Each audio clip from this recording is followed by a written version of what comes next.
जंगल में रानो चिड़िया का पति टुन्नू चिड़ा मेहनत मजदूरी करके अपने घर का खर्च चलाता था। वो रोज जंगल के ऑटो स्टॉप पर जाकर खड़ा हो जाता। जब भी कोई पक्षी दूसरे जंगल से आता तो टुन्नू चिड़ा उसका सामान उठाकर उसके घर तक छोड़ आता। बदले में जो पैसे मिलते उन्हीं पैसों से वो दाल रोटी खरीद कर अपने घर का चूल्हा जलाता। एक दिन रानो बोली, देखिए जी, आज आपकी तबीयत ठीक नहीं है, आप छुट्टी कर लीजिए।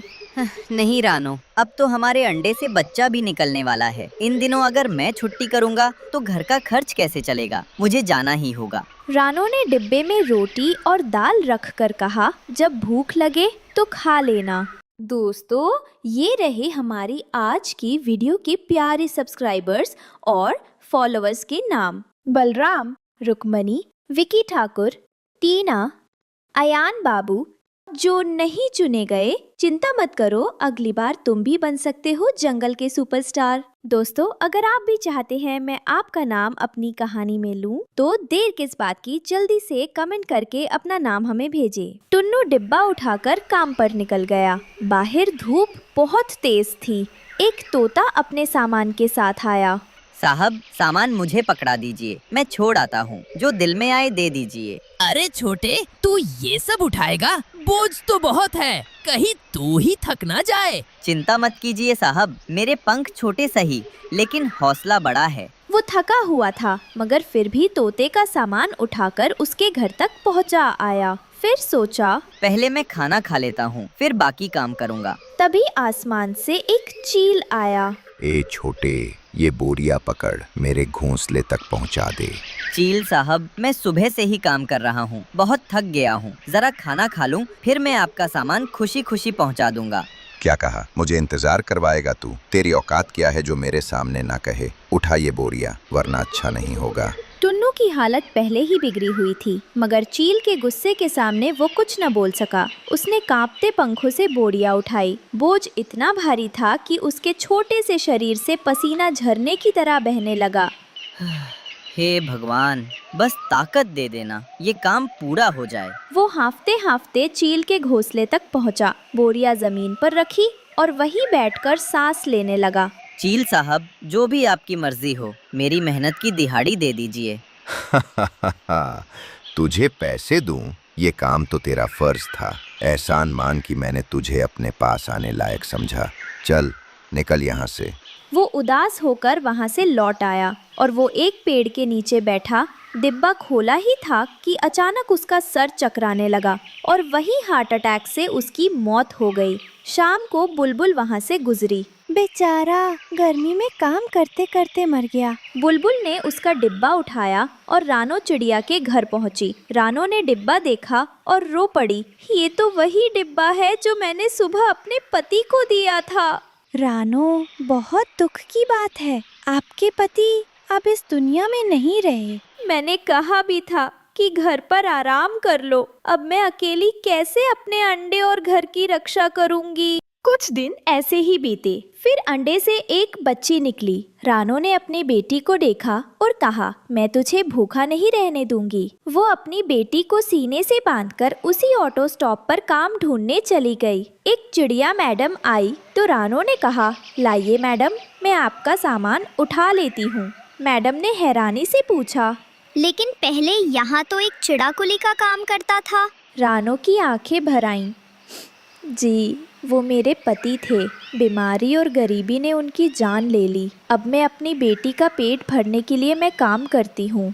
बहुत बुरा हुआ। लो, ये मेरा सामान उठाओ और हाँ, आराम से काम करना। इस तरह रानो का घर फिर से चलने लगा। लेकिन कालू कौवा दूर से ये सब देखा और बोला, अरे क्यों ना मैं इस चिड़िया को यहाँ से भगा दूं? मैं ही कुली बनूंगा। सुबह सुबह जब रानो चिड़िया पहुँची तो कालू बोला, भाग जा यहाँ से, अब ये काम मैं करूँगा। अगर दोबारा आई तो तुझे और तेरी बेटी को मार डालूंगा, समझी? रानो चिड़िया कमजोर थी। वो कौवे से लड़ाई तो नहीं कर सकती थी, इसलिए वो रोती हुई वहाँ से घर चली जाती है। उसने फैसला किया वो अपनी माँ के पास जाएगी। वहाँ से फिर नए सिरे से जीना शुरू करेगी। माँ के घर जाऊंगी। माँ ने हमेशा मुझे सिखाया था, हार नहीं मानो। नानी का घर जंगल से थोड़ी दूरी पर था। पेड़ों के ऊपर से उड़ते हुए रानो चिड़िया अपनी माँ के घर आ गई। रानो बिटिया, तू आ गई? ओह, गुड़िया भी, आओ अंदर, आज तेरे लिए मीठा रखा है। रात को नानी, रानो और गुड़िया साथ बैठी चाय पी रही थीं। रानो ने सब बतला दिया, टुन्नू की मौत, ऑटो स्टॉप पर हुई मुश्किलें और कालू की धमकी। बेटी, तुम्हारे ऊपर भारी बोझ था, पर अब हम साथ हैं। मैं तुम्हें कुछ काम सिखाऊंगी जिससे तुम अपने पाँव पर खड़ी हो सको। माँ, आप जो भी सिखाएंगी मैं सीख लूंगी। गुड़िया के लिए कुछ करना है। गुड़िया की नानी के पास एक छोटी बदिया थी जिसमें रंग बिरंगे फूल, चमेली, गुलाब, गेंदा। नानी ने रानो को फूलों के हार, गजरे और छोटी छोटी सजावट बनाना सिखाया। सबसे पहले फूलों की पंखुड़ियाँ ठीक ठीक चुनो। धीरे धीरे गांठ बांधना सीखो। धैर्य चाहिए। मम्मा, इन फूलों से क्या बनाएंगे?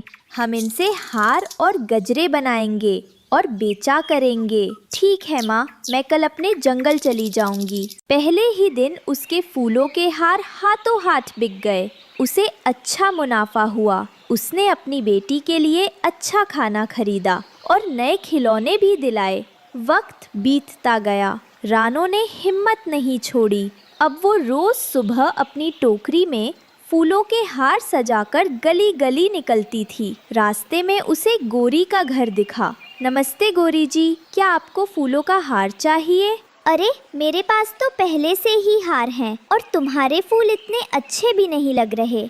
जाओ, मुझे नहीं चाहिए। कोई बात नहीं बहन, अल्लाह करे आपके घर हमेशा खुशबू बनी रहे। गोरी कौवे के घर से कुछ दूरी पर बबली कबूतरी का घर था। रानो चिड़िया उसके घर गई। नमस्ते बबली जी, ताज़े फूलों के हार हैं, क्या आपको चाहिए?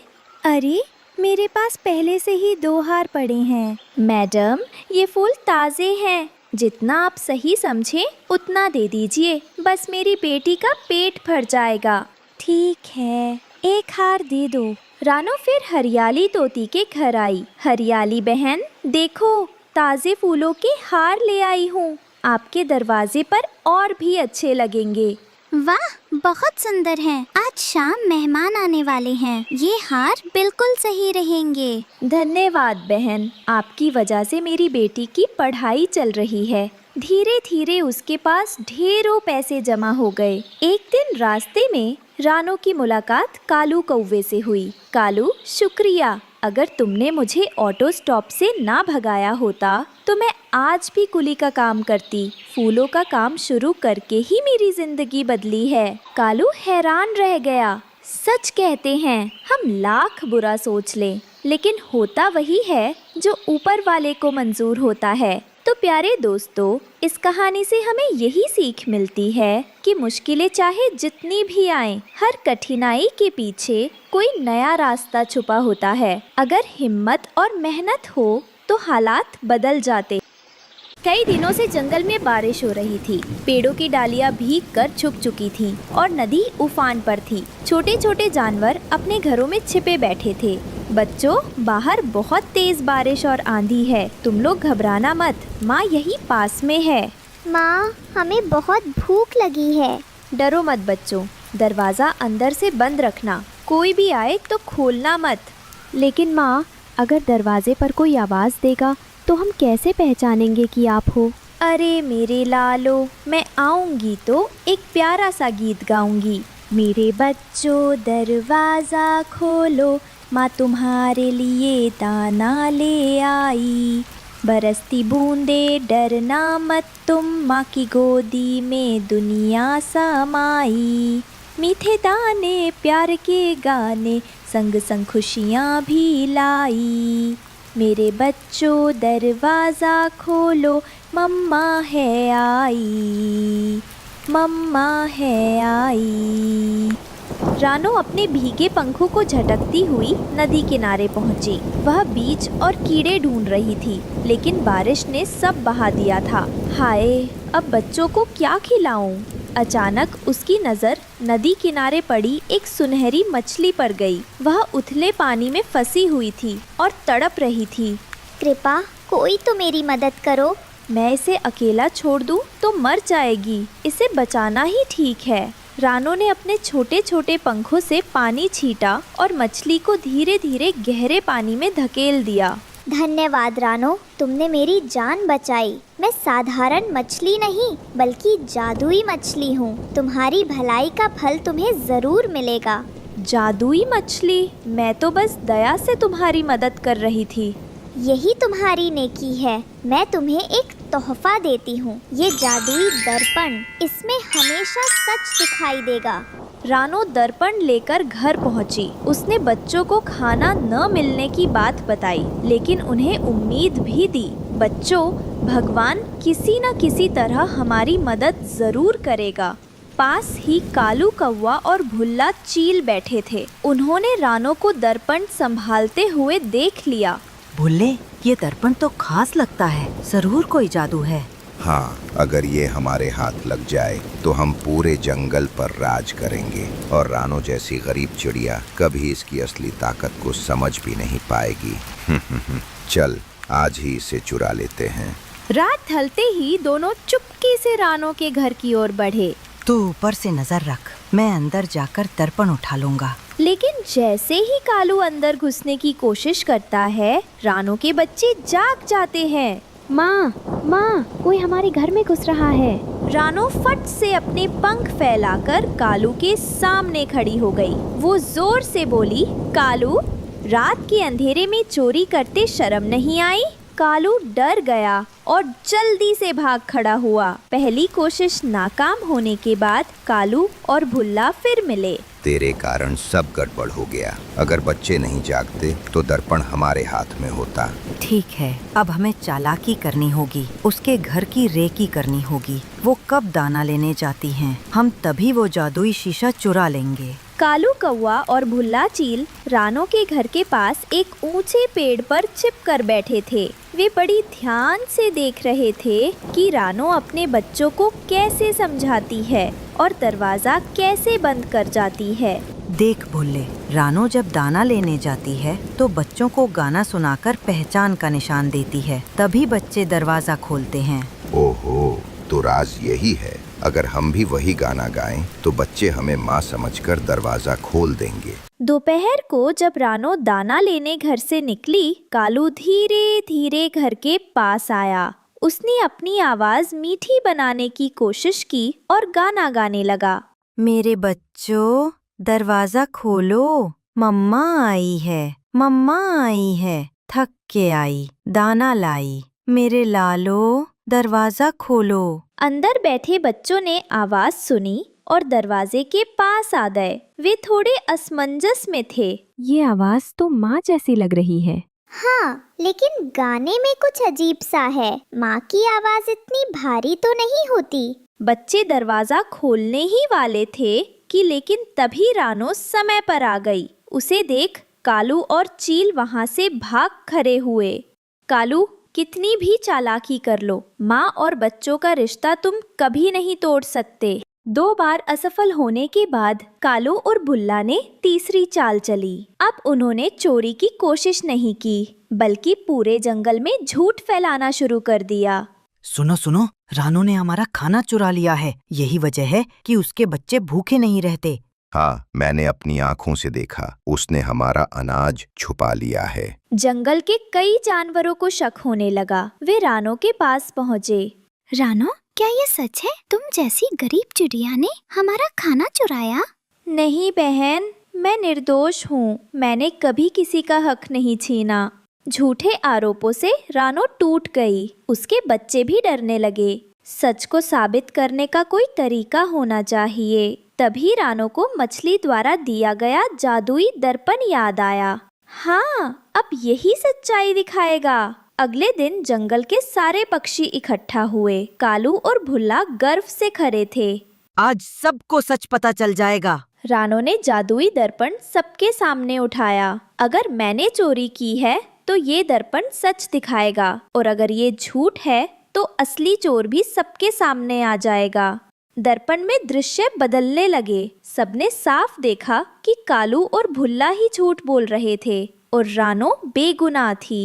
कालू, तुमने झूठ बोलकर हमें बहकाया। भुल्ले, तुम्हें शर्म आनी चाहिए। उल्लू सरदार ने कालू और भुल्ला को जंगल से दूर जाने का आदेश सुना डाला। रानो और उसके बच्चे अब निश्चिंत और खुशहाल थे। जंगल के सब जानवर उससे प्यार करने लगे। रानो, सच्चाई की जीत हुई। याद रखो, झूठ चाहे जितना ताकतवर लगे, पर सच हमेशा चमकता है। देखा बच्चों, नेकी और सच्चाई ही सबसे बड़ा खजाना है। और इस तरह रानो चिड़िया और उसके बच्चे हमेशा के लिए सुख और सम्मान के साथ जंगल में रहने लगे। ये कहानी हमें ये सिखाती है कि झूठ चाहे कितना भी बड़ा क्यों ना हो, सच्चाई की रोशनी उसे मिटा देती है। जंगल के किनारे एक छोटी सी चिड़िया रहती थी। नाम था रानो चिड़िया। उसका घर बहुत छोटा और कमजोर था, लेकिन रानो का सपना था अपनी मेहनत से बच्चों का पेट भरना और उन्हें अच्छी जिंदगी देना। बच्चों देखो, ये जो हरी हरी मिर्च मैंने बोई है ना, जब बड़ी हो जाएगी तो इन्हें बेचकर हम पैसे कमाएंगे। फिर तुम्हें अच्छे कपड़े और मीठा खिलाऊंगी। सच अम्मा, हमें भी मिठाई मिलेगी? हाँ बेटा, मेहनत और हिम्मत से सब कुछ मुमकिन है। पास ही पेड़ पर कालू कौवा और उसकी पत्नी गोरी कौवी बैठे थे। दोनों रानो की बातें सुनकर हंसने लगे।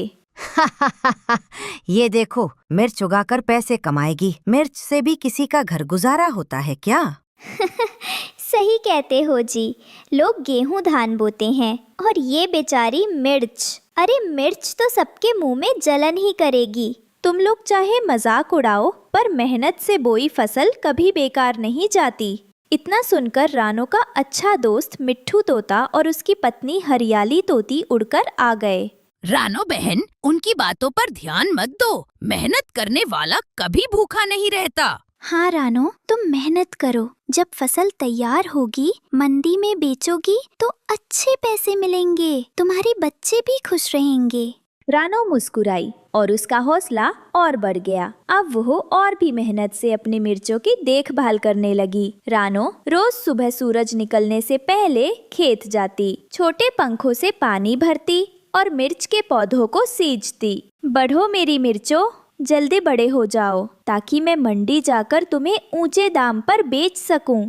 अम्मा, हम भी मदद करेंगे। धीरे धीरे खेत हरी मिर्च से भर गया। फसल तैयार हुई तो रानो ने सोचा, चलो मंडी में बेचकर कुछ पैसे कमा लूं। उसने अपनी बैलगाड़ी में मिर्चें भरी और शहर की मंडी में चली गई। बेटा, घर संभालना, मैं मंडी जा रही हूँ। अगर ये मिर्च बिक गई तो तुम्हें मिठाई लाकर दूंगी। वाह अम्मा, जल्दी आना, हम तुम्हारा इंतजार करेंगे। रानो गाड़ी खींचते हुए धीरे धीरे जंगल के रास्ते चल पड़ी। तभी सामने कालू कौवा पेड़ पर बैठा दिखा। ओहो रानो, ये क्या ले जा रही हो? मिर्चियों का टोकरा? इन्हें कौन खरीदेगा? कालू, ये मेरी मेहनत है। भगवान चाहेगा तो सब बिकेगा। अरे मूर्ख, मंडी वाले क्या मिर्च से घर बनाएंगे? अरे मिर्च तो बस जलन देती है, कोई खरीदता थोड़े है। तुम जितना मजाक उड़ाओ, पर मैं मेहनत से पीछे नहीं हटूंगी। आजमा लूंगी, कौन जाने किसे मेरी मिर्च पसंद आ जाए। रानो बिना रुके आगे बढ़ गई। कालू उसके पीछे हंसता रहा, लेकिन रानो का हौसला नहीं टूटा। धीरे धीरे वह मंडी की ओर बढ़ने लगी। मंडी में सबसे पहले मिला बंटी कबूतर दुकानदार। अरे रे, इतनी छोटी मिर्चें, हमारी मंडी में तो बड़ी और चमचमाती मिर्च बिकती है। ये कौन खरीदेगा? पर ये तो बहुत स्वादिष्ट है। नहीं नहीं, ले जाओ, मुझे नहीं चाहिए। फिर रानो पहुंची लाल तोते के पास। हाँ, ओ रानो दीदी, ये मिर्च का क्या करूं? इतना छोटा छोटा, हमारे ग्राहक बोलेगा ओफो, ये तो कुछ काम का नहीं। लाल तोता भाई, ये छोटे मिर्च बहुत तीखे हैं।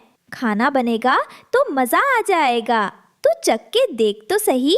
ना रे, हमें छोटा मिर्च नहीं खरीदेगा। आगे जाओ बहन, आगे जाओ, ग्राहक को टाइम हो रहा है। रानो ने फिर आगे बढ़ी और एक दुकान पर रुकी जहाँ हरियाणवी तोता बैठा था।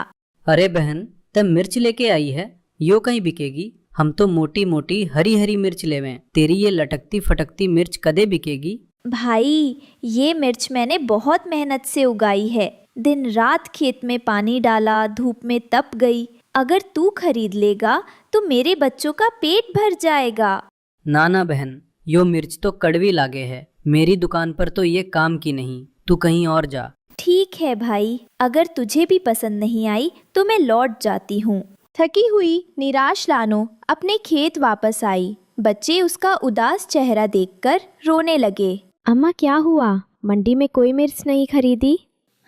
हाँ बेटा, किसी को हमारी मेहनत की कीमत नहीं समझ आई। फिर थोड़ी देर सोचकर बोली, अगर कोई नहीं खरीदेगा तो मैं इन्हीं मिर्चों से अपना घर बना लूंगी। रानो ने हरी मिर्च, टहनियों और बेलों से 3 मंजिला घर बनाना शुरू किया। देखो बेटा, पहली मंजिल रसोई होगी, दूसरी कमरा और तीसरी मंजिल हमारी छत।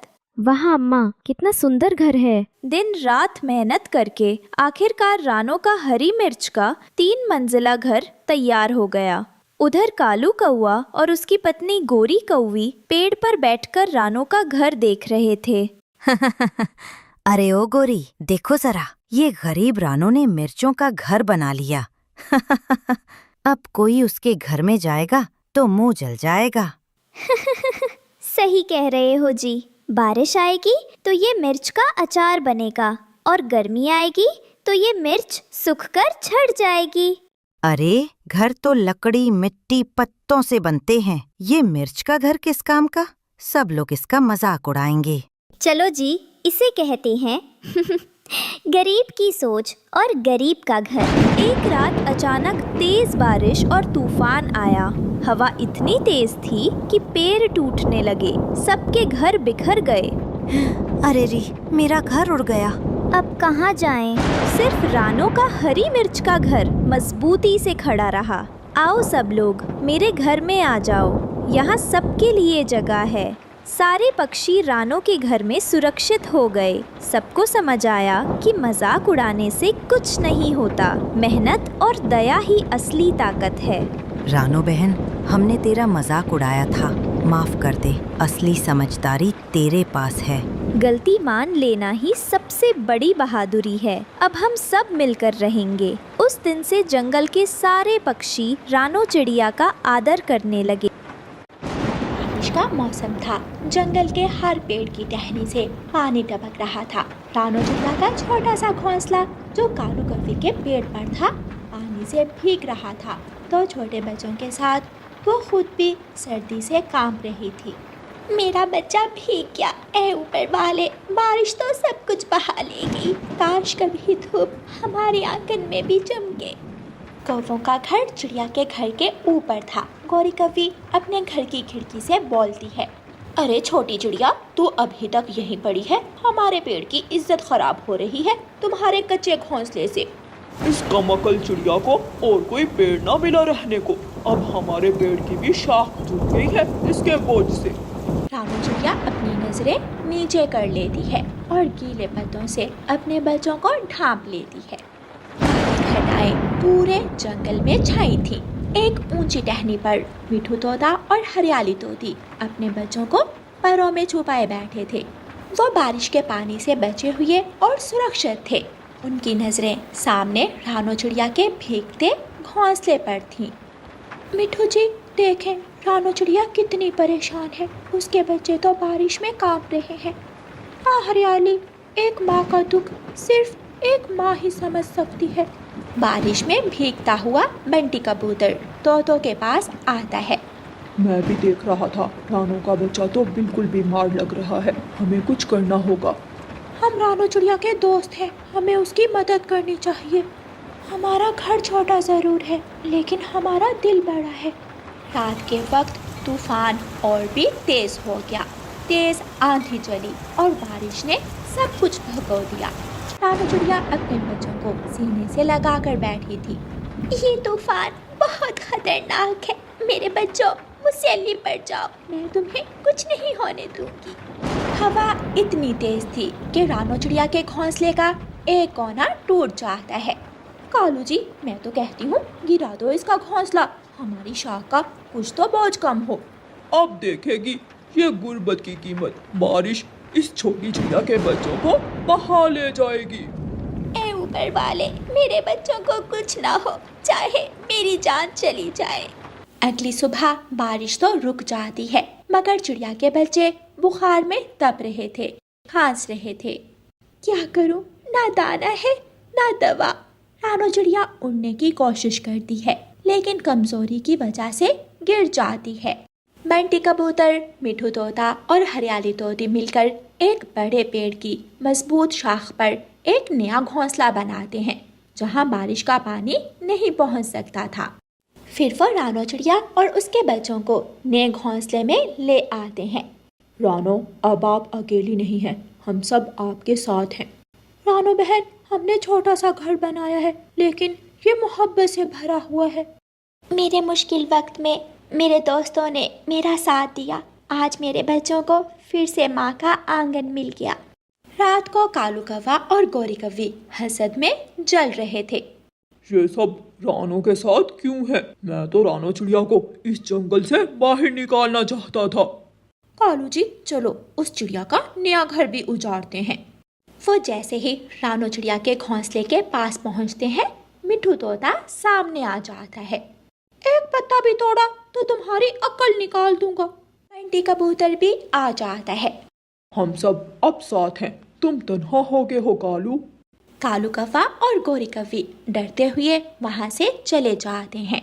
उस रात भी जोरों की बारिश होती है, मगर रानो चिड़िया अपने बच्चों के साथ अपने नए घोंसले में सुरक्षित बैठी थी। सुबह होते ही बारिश भी रुक जाती है। रानो चिड़िया अपने नए घोंसले में अपने बच्चों को दाना खिला रही थी। ये पहली धूप है जो मेरे दिल में उतर रही है।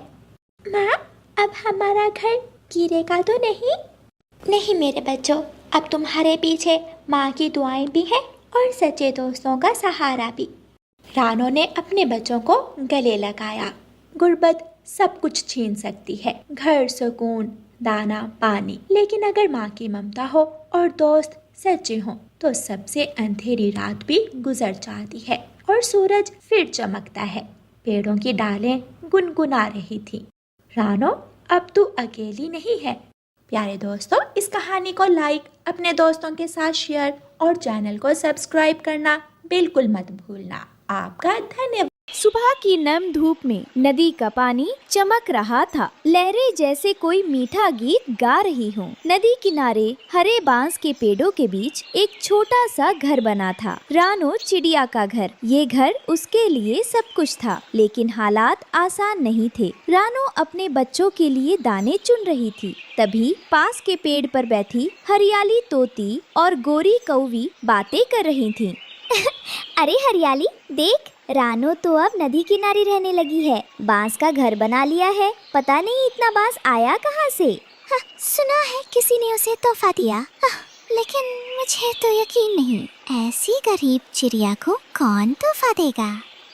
दोस्तों, ये रहे हमारी आज की वीडियो के प्यारे सब्सक्राइबर्स और फॉलोअर्स के नाम। आसिया, कुमकुम, अमित, पूजा भारद्वाज और जो नहीं चुने गए, चिंता मत करो, अगली बार तुम भी बन सकते हो जंगल के सुपरस्टार। दोस्तों, अगर आप भी चाहते हैं मैं आपका नाम अपनी कहानी में लूं, तो देर किस बात की, जल्दी से कमेंट करके अपना नाम हमें भेज।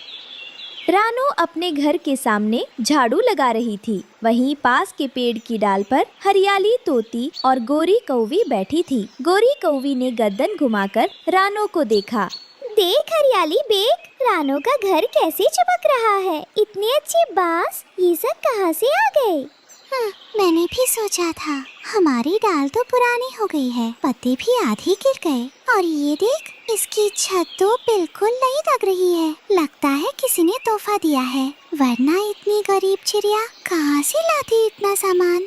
हाँ, और सुना है ये नदी के किनारे शाम को बैठी रहती है, पता नहीं किसका इंतजार करती है, शायद कोई मदद करने वाला होगा। तभी रानो ने ऊपर देखा, मुस्कुराते हुए बोली, अरे हरियाली, गोरी, नीचे आओ, चाय बना रही हूँ। दोनों सहेलियाँ नीचे उतर आईं, लेकिन उनकी आंखों में जिज्ञासा और जुबान पर चुगली तैयार थी।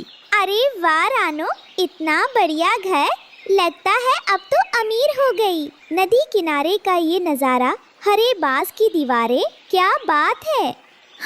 और ये छत, बारिश में भी पानी अंदर नहीं जाएगा। हमारी तो छत टपकने लगती है और तूने तो जैसे हवेली बना ली।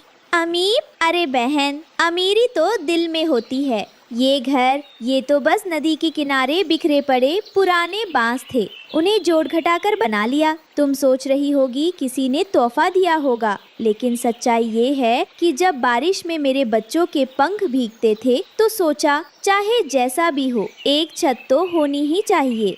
दूर नदी के बीच एक छोटी नाव पर कालू कौवा जाल फेंक रहा था। वह गांव का मशहूर मछुआरा था, लेकिन उसके पीछे एक बड़ा राज था। उसका मालिक नदी का डरावना राजा चील। आज मछली कम पकड़ूंगा तो बॉस चील गुस्सा कर देगा, और अगर ज्यादा पकड़ूंगा तो रानो के घर के पास से निकलूंगा। जरा देखना पड़ेगा वो क्या कर रही है। हरियाली और गोरी फिर पेड़ पर बैठी थी और कालू कौवा किनारे नाव बांध रहा था। दोनों ने तुरंत चुगली शुरू कर दी। देख देख हरियाली, कालू फिर यहाँ आया है। पता नहीं रानो से क्यों इतना बोलता है। शायद मछली देने आता हो, लेकिन सुन, अगर बॉस चील को पता चला ना तो बड़ी मुसीबत होगी। रानो अपने घर के बाहर खाना बना रही थी। कालू धीरे से आया और एक छोटी मछली उसकी तरफ बढ़ाई। ये लो रानो, बच्चों के लिए। अरे ये क्यों दिया? अरे बस तेरे बच्चे भूखे ना रहें, यही चाहता हूँ। लेकिन दूर से गोरी और हरियाली यह सब देख रही थी और उनकी आंखों में फिर से जलन की चिंगारी जल उठी। शाम का वक्त था। सूरज धीरे धीरे नदी के पीछे छिप रहा था। आसमान में नारंगी और लाल रंग फैल गया था। तभी बॉस चील कालू कौवे की नाव के ऊपर आकर जोर से गरजा। कालू, तूने हिम्मत कैसे की? मछली मुझे देने की बजाय रानो को बांट रहा है। भूल गया मैं तेरा मालिक हूँ। कालू कौवा डर के मारे कांपने लगा। उसकी चोंच से आवाज मुश्किल से निकली। नहीं बॉस, वो बस रानो के बच्चे भूखे थे, मैंने सोचा थोड़ी मछली दे दूं। मुझे बच्चों का बहाना मत सुना। तू मेरा मछुआरा है, मेरी नाव और मेरा जाल इस्तेमाल करता है और मछली किसी और को दे देता है। अगर दोबारा ऐसा किया तो तेरी नाव तोड़ दूंगा, जाल फाड़ दूंगा और तुझे इस नदी में फेंक दूंगा। कालू की आंखों में डर भर आया। उसने चुपचाप सिर झुका लिया, लेकिन दिल में कहीं रानो और उसके बच्चों के लिए चिंता अब भी बाकी थी। रात को तेज आंधी और आसमान में काले बादल गरज रहे थे। कालू कौवा अपनी छोटी नाव में बैठा जाल समेटने की कोशिश कर रहा था। कालू, आज तुझे सबक सिखाऊंगा, किसी को मछली बांटने का अंजाम क्या होता है। तभी बॉस चील ने कालू की नाव पर हमला कर दिया। कालू पानी में डूबने ही वाला था कि रानो ने अपने छोटे पंख फैलाए और बांस की एक लंबी डंडी से उसे किनारे खींच लिया। रानो, तूने मेरी जान बचाई। जान तो सबकी कीमती है कालू। अगली सुबह गोरी और हरियाली ये सब सुनकर रानो के घर आई और उससे माफी मांगी। रानो, हमने तेरे बारे में गलत सोचा, तू तो सच में नेक दिल है। हाँ रानो, हम समझते थे तू बस दिखावा करती है, पर कल जो तूने कालू के लिए किया वो तो बहुत हिम्मत और नेक दिल होने की निशानी है। हम तो बस बातें बनाते रहे, चुगली करते रहे, और तू बारिश तूफान में दूसरों की जान बचाने चली गई। अरे दोस्त, गलती हो जाए तो माफी मांगना भी बहादुरी है। हम सब एक ही जंगल में रहते हैं। दिल साफ रखेंगे तो घर छोटा हो या बड़ा, सुकून मिलेगा। कई दिनों बाद सुबह का दिन। बॉस चील अपने घर में बैठा था और गुस्से में लाल पीला हो रहा था। कालू ने मेरी बात नहीं मानी और उस रानो ने तो हद कर दी। अब मैं इन दोनों को सबक सिखाऊंगा। हा हा हा हा, ऐसा सबक कि फिर कभी कोई मेरी बात टाले नहीं।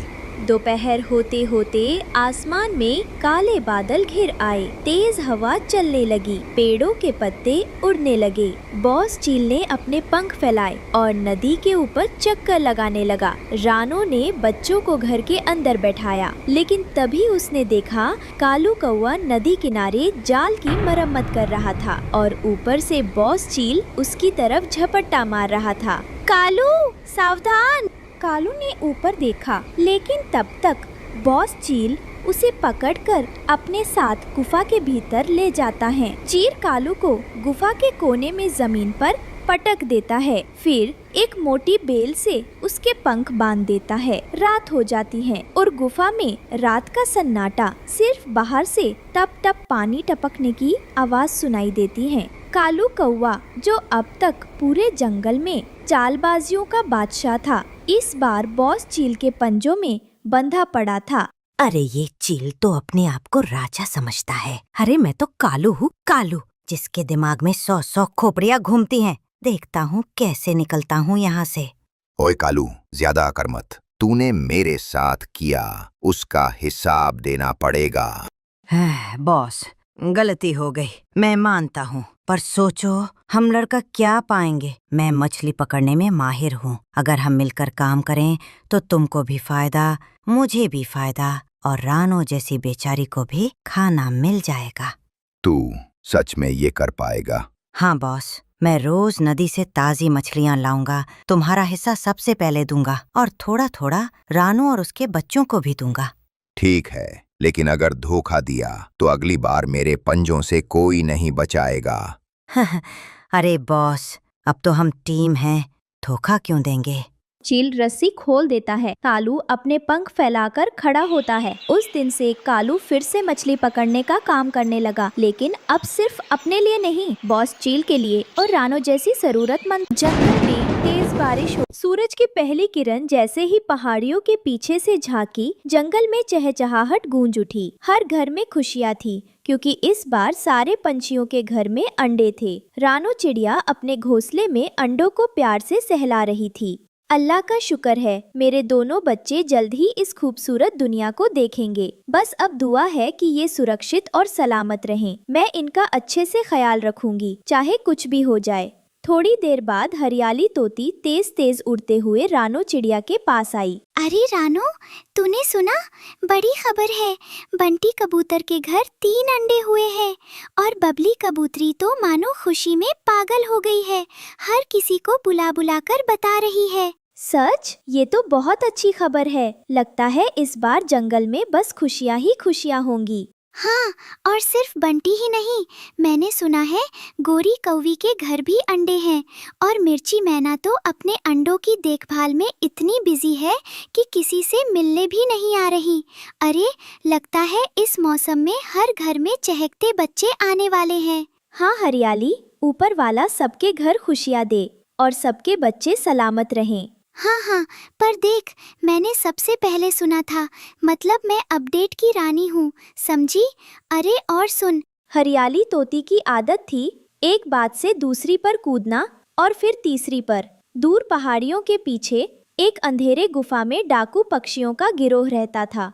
उनका नेता कालू कौवा और उसका साथी भुल्ला चील था। भुल्ला, सुना है जंगल में सबके घर अंडों से भरे हैं। अंडे मतलब हमारे लिए मुफ्त का खाना। तो फिर कब चलना है बॉस? जल्दी नहीं, पहले प्लान बनाते हैं। जंगल के बीच में एक पुराना बड़ा बरगद का पेड़ था। उसकी ठंडी छांव में सारे पंछी इकट्ठा हुए थे। सबके चेहरों पर थोड़ा डर और थोड़ी चिंता साफ नजर आ रही थी, क्योंकि बात ही ऐसी थी। दोस्तों, हमें अपने अंडों की हिफाजत करनी होगी। पिछली बार डाकू कालू और भुल्ला चील ने जो किया था वो हम भूल नहीं सकते। हाँ, वरना फिर वही होगा। याद है ना कैसे रात में चुपके से आए थे और आधे अंडे चुरा ले गए थे? अरे हाँ, पिछली बार तो कालू ने मेरे अंडों पर भी नजर डाली थी, पर मैंने क्या किया था सुनो तो। मैं उड़कर सीधे उसके सामने आ गई, ऐसे फड़ाक फड़ाक, और फिर मैंने इतनी जोर से चीखा कि उसके कान सुन हो गए। वो डर के मारे उड़ता उड़ गया। अरे हरियाली, सांस ले लो पहले। तू तो बिना रुके बोलने लगती है जैसे रेडियो हो। अरे मैं क्या करूं, मेरी आदत है। कोई मसला सुनते ही मेरा मुंह अपने आप चालू हो जाता है। मेरा ख्याल है हमें बारी बारी से पहरेदारी करनी चाहिए, दिन और रात दोनों वक्त। इस तरह अगर डाकू आएंगे तो हम सब मिलकर उन्हें रोक लेंगे। ठीक कहा रानो ने। अगर हम सब मिलकर पहरा देंगे तो किसी की हिम्मत नहीं होगी हमारे अंडों को छूने की। रात का अंधेरा धीरे धीरे पूरे जंगल पर छा चुका था। आसमान में चांद बादलों के पीछे छुपा था। इस सन्नाटे में बस झिंगुरों की चूचू की आवाज आ रही थी। ऐसे ही समय में पहाड़ियों के पीछे से भुल्ला चील और कालू कौवा चुपचाप जंगल में घुस आए। चुप रहो कालू, आवाज मत करो। अगर किसी ने सुन लिया तो सारा प्लान मिट्टी में मिल जाएगा। हाँ, मैं ध्यान रख रहा हूँ। बस जल्दी कर, मुझे अंडों की खुशबू आ रही है। दोनों डाकू धीरे धीरे टहनी से टहनी पर छलांग लगाते हुए रानू चिड़िया के घर के पास पहुंच गए। घोंसला पेड़ की ऊंची डाल पर था और अंदर अंडे कपास जैसे नरम घोंसले में रखे थे। ये कैसी आवाज थी? हवा तो इतनी तेज नहीं चल रही। रानू उठने ही वाली थी कि तभी दूर से एक ऊंची और तेज आवाज गूंजी। कौन है वहाँ? सामने आओ, हाथ ऊपर करो, भागने की कोशिश मत करना।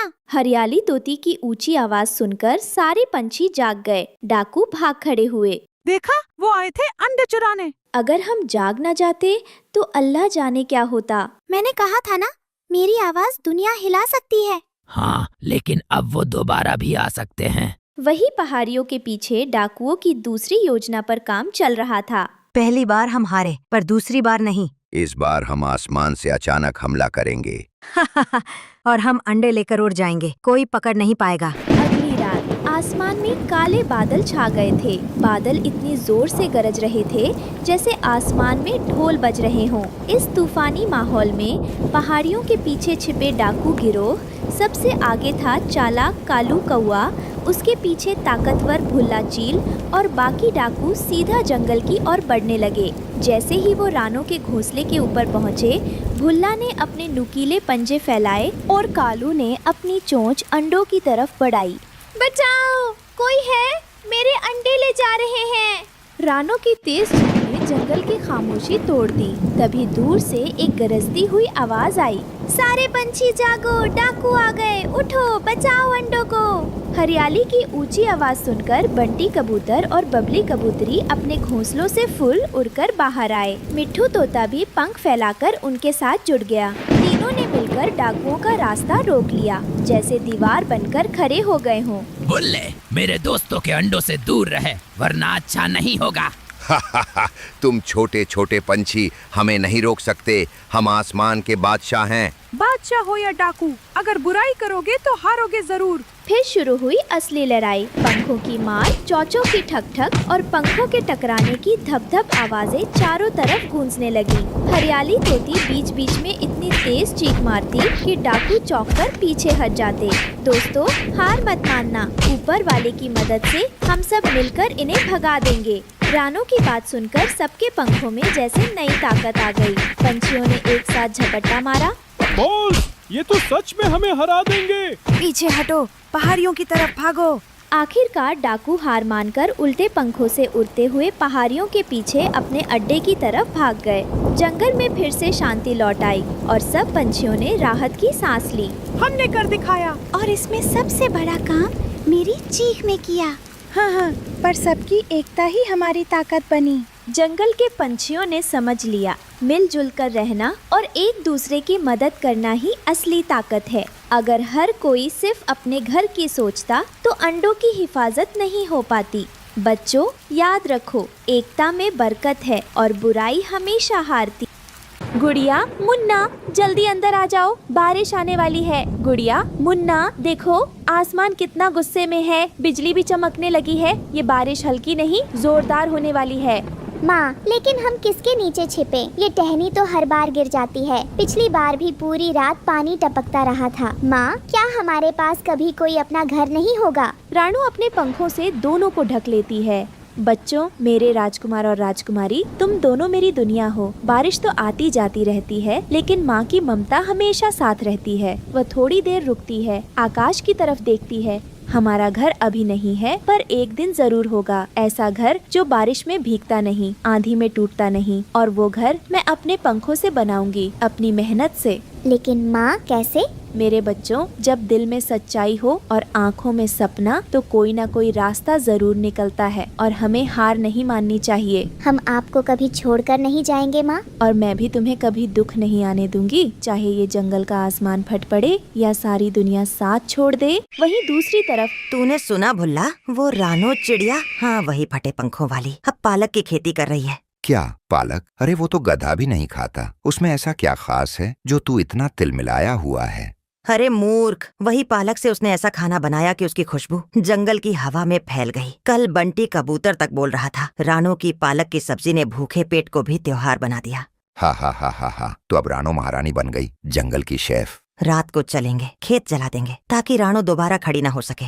तो क्या करना है फिर? पालक तो वैसे भी 2 दिन में मुरझा जाता है। नहीं भुल्ला, ये पालक मुरझे उससे पहले हम उसे जला देंगे। रात को जब सब सो रहे होंगे हम जाएंगे और राणो के खेत को राख कर देंगे, ताकि उसकी मेहनत, उसका सपना सब हवा हो जाए। पर कालू, ये ठीक रहेगा? वो तो अकेली चिड़िया है और उसके 2 छोटे बच्चे भी हैं। बस वही तो है उसका सबसे बड़ा कमजोर हिस्सा। बच्चों के लिए मेहनत कर रही है ना, तो जब खेत जलेगा बच्चे तड़पेंगे और राणो फिर उसी हाल में आ जाएगी, गरीब, बेबस, रोती हुई। तू तो बड़ा खतरनाक निकला रे कालू। चल, जैसा कहे वैसा करेंगे। हाँ, और जब जंगल वालों से पूछो तो कह देना बिजली गिरी होगी खेत पर। दोनों उड़कर अंधेरे की ओर गायब हो जाते हैं। हे ऊपर वाले, ये पालक ही तो है जो मेरे बच्चों के पेट की भूख मिटा सकता है। इसे बचा लेना। हर पत्ता मेरे बच्चों की सांसों की तरह है। मैं हर सुबह हर बूंद पानी के लिए तरसती हूँ, लेकिन इस हरियाली को देखकर लगता है जैसे कोई मुझसे कह रहा हो, हिम्मत मत हार रानो। वो झुककर कुछ सूखे पत्ते तोड़ती है, फिर गहरी सांस लेती है। अगर ये पालक सही सलामत रहा तो गुड़िया और मुन्ना भूखे नहीं सोएंगे आज रात, और शायद एक दिन ये छोटा सा खेत ही हमारा घर बन जाए। इसी बीच पास से मिट्ठू तोता उड़ता हुआ आता है। रानू बहन, तुम तो कमाल कर रही हो। इतने कम पानी में पालक उगाना जादू जैसा लगता है। अरे नहीं तोता भाई, मैं क्या कमाल करूँगी, ये तो बस मेहनत है और बच्चों का पेट भरने की एक कोशिश। अरे तुम्हारी कोशिश में तो जादू है। मैंने खुद देखा है, जहाँ दूसरे पक्षी पानी के लिए तरस रहे हैं, वहाँ तुम्हारे खेत में ये पत्तियाँ मुस्कुरा रही है। सच कहूँ तोता भाई, मेहनत ही सबसे बड़ा जादू है। जब कोई माँ अपने बच्चों की खातिर जमीन से आसमान तक लड़ जाती है तो मिट्टी भी उसका साथ देती है। रानू बहन, तुम्हारी बातें सुनकर लगता है जैसे ये पालक की पत्तियाँ भी तुम्हें सलाम कर रही हो। बस ऊपर वाला मेरी मेहनत की लाज रख ले, मुझे कुछ और नहीं चाहिए। रात का सन्नाटा था, पूरा जंगल गहरी नींद में डूबा हुआ। केवल दूर कहीं मेंढकों की टर टर और हवा की सरसराहट सुनाई दे रही थी। चांद भी बादलों के पीछे छिप गया था, मानो कुछ अनहोनी से डर रहा हो। और उसी सन्नाटे को चीरते हुए 2 परछाइयाँ चुपचाप रानू चिड़िया के पालक के खेत की तरफ बढ़ रही थी। यही है वो खेत, देख कैसा हरा भरा है। आज ही इसे खाक में मिलाना है। कोई देख तो नहीं रहा? सब सो रहे हैं। अब देख कैसे जलती है मेहनत, अब जलाओ। भुल्ला सूखी घास में आग लगाता है। खेत धड़क उठता है। दूर जंगल के एक कोने में रानू की आंखें अचानक खुलती हैं। उसे जलने की महक और धुआं महसूस होता है। ये कैसी बदबू है? ये धुआं नहीं, मेरा पालक, मेरी मेहनत। माँ, ये आग क्यों लगी? माँ, अब हम क्या खाएंगे? हमारा खाना जल गया। बच्चों, सब जल गया। मेरी मेहनत, मेरी रातें, मेरी भूख, सब धुएं में उड़ गया। हे ऊपर वाले, तूने ये क्यों होने दिया? क्या गरीब की मेहनत का कोई मोल नहीं? फिर वो उड़ती हुई खेत के पास पहुंचती है। साथ उसके बच्चे भी खामोशी से जलता हुआ खेत देख रहे थे। हे भगवान, अब क्या करूं? लेकिन मैं हार नहीं मानूंगी। जब तक सांस है, जब तक मेरे पंखों में ताकत है, मैं फिर से खेत लगाऊंगी, फिर से पालक उगाऊंगी, क्योंकि मैं माँ हूँ और माँ कभी हार नहीं मानती। जब इंसान टूट जाता है तभी आसमान उसकी पुकार सुनता है, और जब माँ की ममता सिसकियाँ बन जाए तब जादू भी जमीन पर उतर आता है। तभी एक जादुई परी वहाँ आती है। राणू, तुम्हारी सच्ची मेहनत और माँ का दिल देखकर मैं आई हूँ। कौन है आप? आप इंसान नहीं, आप तो। मैं हूँ बारिश की परी। मैं आई हूँ तुम्हारी सच्ची मेहनत, टूटे हुए आंसू और माँ के दिल की आवाज सुनकर। तुमने अपने बच्चों के लिए जो किया वो बहुत कम ही कर पाते हैं। तेरे जले हुए खेत की राख तक में उम्मीद की खुशबू है रानो। मेरी मेहनत सब राख हो गई। बच्चों के मुंह से निवाला छिन गया। क्या अब कुछ बचा है? तुमने प्यार बोया था रानो, मैं उसी का फल लाई हूँ। ये लो, जादुई पालक का बीज। ये कोई साधारण बीज नहीं। जहाँ इसे बोओगी वहाँ उगेगा पालक का घर। पालक का घर? हाँ, हर पत्ता एक छत बनेगा, हर डंठल दीवार। माँ, क्या उसमें हम रह सकते हैं? हाँ मेरे लाल, आपने मुझे मेरी उम्मीद लौटा दी। आपका ये बीज मेरे लिए नया जीवन है, नया आसरा है। हम पालक के घर में रहेंगे माँ। हर सुबह पालक खाएंगे और पत्तों की छत के नीचे सोएंगे। रानू चिड़िया अपने जले हुए खेत पर जाती है और वहाँ मिट्टी में बीज बोती है। फिर आसमान से धीमी चमकदार बूंदें गिरने लगती हैं और जादुई घर उगता है। हरा भरा पालक से बना दीवारें मोटी पालक की डंठलों की बनी हैं। छतें चौड़ी पालक के पत्तों से बनी थी जो बारिश की बूंदों को दूर गिरा रही थी। खिड़कियों में बेलें लिपटी थी। माँ देखो, बारिश में भी अंदर सूखा है। मेरे बच्चों को अब कोई बारिश नहीं भिगो पाएगी। अगले दिन सभी पक्षी इकट्ठा होते हैं और पंचायत बुलाई जाती है। जंगल का पंच उल्लू सेठ भी मौजूद था और परी भी। कालू ने एक माँ की मेहनत जलाई, इसे सजा मिलनी चाहिए। जिसने माँ की भूख का मजाक उड़ाया उसे अब वही भूख तड़प आएगी। परी जादू करती है और कालू की आवाज चली जाती है। भुल्ला को भूख लगती रहती है लेकिन कुछ हजम नहीं होता। रानो अपने बच्चों को पालक का सूप पिलाती है। घर में सब पक्षी मेहमान बनकर आते हैं। अब ये घर सिर्फ मेरा नहीं, हर उस परिंदे का है जो मेहनत और सच्चाई में विश्वास रखता है। माँ, ये घर सबसे प्यारा है क्योंकि ये पालक का नहीं, प्यार का घर है। इस कहानी से ये सीख मिलती है कि मेहनत और सच्चाई की छत हमेशा बारिश से बड़ी होती है और माँ की दुआओं में जादू होता। सुबह का समय था। रानो चिड़िया अपने छोटे से पेड़ पर बैठी आसमान की ओर देख रही थी। अब ठंडी हवा जा रही है, गर्मी का मौसम आ गया है, शायद अब थोड़ा सुकून मिलेगा। उसी समय उसकी बेटी गुड़िया चिड़िया पास आकर कहती है, मम्मा, अब हम ताजे फल खाने जाएंगे ना? हाँ बेटी, जंगल के सारे पक्षी आज एक नए जंगल में जा रहे हैं। मैंने सोचा आपको भी साथ ले चलूं। सच मम्मा, आप मुझे भी साथ लेकर चलोगी? बहुत मजा आएगा। ऐसे गुड़िया खुशी खुशी अपनी मम्मा के साथ उड़ती है और रास्ते में उन्हें कालू कौवा, गोरी कौवी, मिट्ठू तोता और बंटी कबूतर दिखाई पड़ते हैं। वो उनके पास आकर रुकती है। अच्छा है, सर्दियों के दिन जा रहे हैं। मैं तो ठंड से परेशान हो गई। हाँ, गौरी ने सही कहा। बेचारी अब कहीं जाकर नहाएगी, वरना पूरी सर्दी बिना नहाए गुजार दी। देखो तो पहले से भी ज्यादा काली पड़ गई है। ओ मिट्ठू तोते, मैं रोज सुबह 4 बजे नहा लेती थी। तू अपनी बता, ना जाने कितने हफ्तों से मुंह तक नहीं धोया होगा। काली कलूटी कहीं की, फिर भी मैं तेरी तरह काला नहीं पड़ा। मिट्ठू, मैं तेरा सर फोड़ दूंगी, मुझे गुस्सा मत दिला। अरे रे, आप दोनों चुप हो जाए। जरा सी बात पर लड़ने लगते हो। तुम कोई छोटे बच्चे हो। मिट्ठू तोते, तुम भी कम नहीं हो। अब छोड़ो ये सब फिजूल की बातें। यह सोचो, गर्मी की पहली सैर करने कहाँ जाना है? सागर वाले जंगल चलते हैं। वहाँ सभी प्रकार के फलों के पेड़ हैं। खूब खाएंगे और घर के लिए भी भर भर के लाएंगे। तो ठीक है, मैं अपनी बेटी गुड़िया को भी साथ ले चलती हूँ। वो भी बहुत दिनों बाद रसीले रसीले फल खाएगी। रास्ते में सभी पक्षी मिलकर एक लंबी उड़ान भरते हैं। रास्ते में उन्हें भूख और प्यास लगती है तो वो एक नदी के पास ठहर जाते हैं और पानी पीकर वापस उड़ते हैं। तभी एक बड़ा ड्रोन ऊपर से आता है। बचो बचो, ड्रोन आ रहा है, बहुत तेज है, इधर उधर हो जाओ। सभी पक्षी इधर उधर हो जाते हैं, लेकिन रानो और गुड़िया चिड़िया ड्रोन की चपेट में आ जाती है। दोनों जमीन पर गिरती है। मम्मा, मम्मा, आपकी चोंच से खून क्यों आ रहा है? ये क्या हो गया आपको? बोलिए ना। उठिए मम्मा, देखिए ना कितने पंछी तो बचकर निकल गए, पर आप क्यों गिर गई मम्मा? बेटी डर मत, मैं ठीक हूँ। बस थोड़ा सा जख्म है, कुछ नहीं हुआ। कोई तो आएगा मदद करने, लेकिन कोई नहीं आता। बाकी पक्षी आगे बढ़ जाते हैं। तू ठीक है ना गुड़िया? तुझे कुछ नहीं हुआ ना? बस यही जानना चाहती हूँ, बाकी सब सह लूंगी। माँ हूँ मैं, मेरी जान भी चली जाए पर तुझे कुछ न हो, बस इतना ही काफी है मेरे लिए। पर आसमान अब खामोश था। पंछियों की भीड़ तो आगे बढ़ चुकी थी। जंगल के दोस्त अब अनजान बन चुके थे। कोई न रुका, कोई न पलटा, सब बस उड़ते रहे जैसे रानो कभी उनका हिस्सा ही न थी। गुड़िया, अगर मैं सो जाऊं तो आप डरना मत। आप उड़ सकती हो, आप बहुत बहादुर हो। नहीं मम्मा, आप मुझे छोड़कर नहीं जाएंगी। आप मुझे कभी अकेला नहीं छोड़ सकती।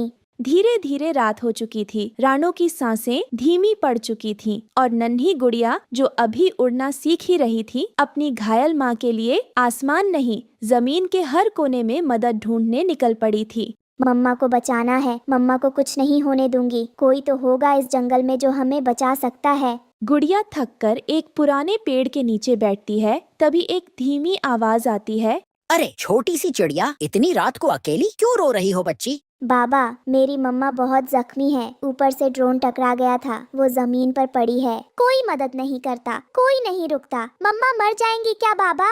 चलो बेटी, मुझे अपनी माँ के पास ले चलो। मैं नहीं जानता मैं कितना कर पाऊंगा, पर कोशिश जरूर करूंगा। गुड़िया झट से उड़ती है और चूहे को रानो के पास ले जाती है। चूहा रानो की हालत देखकर खुद से बड़बड़ाते हुए कहता है, ये तो बहुत बुरा जख्म है, बहुत खून बह चुका है। कुछ कीजिए बाबा, कुछ कीजिए, मम्मा को मत जाने दीजिए। मैं तुम्हें एक जगह ले चल सकता हूँ। मेरे दादाजी ने एक पुराना कद्दू घर बनाया था। अब वहाँ कोई नहीं रहता, लेकिन वो सुरक्षित है। वहीं चलो, मैं पत्तों से पट्टी भी बांधूंगा और जड़ी बूटियाँ भी दूंगा। गुड़िया, तू अब भी यही है? मैं कहीं नहीं गई मम्मा, मैं आपको ले चल रही हूँ एक जादुई कद्दू घर में। आप ठीक हो जाएंगी, सब ठीक हो जाएगा मम्मा, बस थोड़ा और सह लीजिए। गुड़िया अपनी माँ रानो को एक ठेले पर डालती है। स्विंग से मदद से ठेली को खिसकाते हुए धीरे धीरे चलने लगते हैं और पास के एक खेत में पहुँचती है। वहाँ उसे एक बड़ा जादुई कद्दू घर दिखाई देता है। अब तुम आराम करो रानो, गुड़िया तुम्हारे पास है और मैं यही हूँ। सुबह तक देखना सारे जख्म भर जाएंगे। उधर बाकी पक्षी कालू कौवा, गोरी कौवी और मिट्ठू तोता फल खाते हुए ठहाके लगाते हैं। कितना मजा है। किससे फर्क पड़ता है कि रानो गिर गई? कमजोरों की जगह यही होती है। और मैं तो अब यही घोंसला बनाऊंगा। कौन पुराने जंगल लौटे। रात को एक भूखी बिल्ली आती है। अरे, आम के पेड़ पर स्वादिष्ट पक्षी, आज दावत है। कालू और गोरी अपनी जान बचाने के लिए मिट्ठू को बिल्ली के हवाले कर देते हैं। बिल्ली जी, वो तोता हमारा नहीं है, ले जाइए उसे। बिल्ली मिट्ठू को खा जाती है। अगले दिन बिल्ली की बड़ी बहन आती है और कालू और गोरी को भी मार डालती है। सुबह होती है। रानो की तबीयत कुछ ठीक हो गई थी। गुड़िया पालक के पत्तों से खाना बनाती है। मम्मा, हम कद्दू के घर में हैं और देखो खाना भी है। अब हमें किसी की जरूरत नहीं। शाबाश मेरी बच्ची, हमें किसी को धोखा नहीं देना चाहिए, ना ही मुश्किल समय में किसी को अकेला छोड़ना चाहिए। जो दिल से अच्छा होता है उसका घर हमेशा सुरक्षित रहता है। इस कहानी से हमें सीख मिलती है कि जो सच्चा साथी होता है वही असली परिवार होता है और जो दूसरों को दुख में छोड़ देते हैं उन्हें समय जरूर सजा देता है।